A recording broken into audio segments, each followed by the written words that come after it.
తాజా అంశాన్ని చూస్తున్నాం. ఎంసెట్ లీకేజీ కుంభకోణం ప్రధాన నిందితుడు కమిలేశ్వర్ మృతి చెందాడు. సిఐడి కస్టడీలో ఉన్న బీహార్కు చెందిన కమిలేశ్వర్ అస్వస్థతకు గురై మృతి చెందాడు. ఉస్మానియా ఆసుపత్రికి తరలించగా గుండెపోటుతో మరణించాడని పోలీసులు చెబుతున్నారు.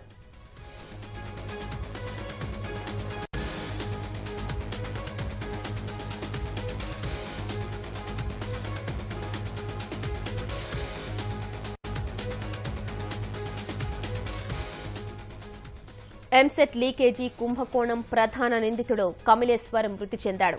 సిఐడి కస్టడీలో ఉన్న బీహార్కు చెందిన కమిలేశ్వర్ అస్వస్థతకు గురై మరణించాడు. ఉస్మానియా ఆసుపత్రికి తరలించగా గుండెపోటుతో మరణించాడని పోలీసులు చెబుతున్నారు.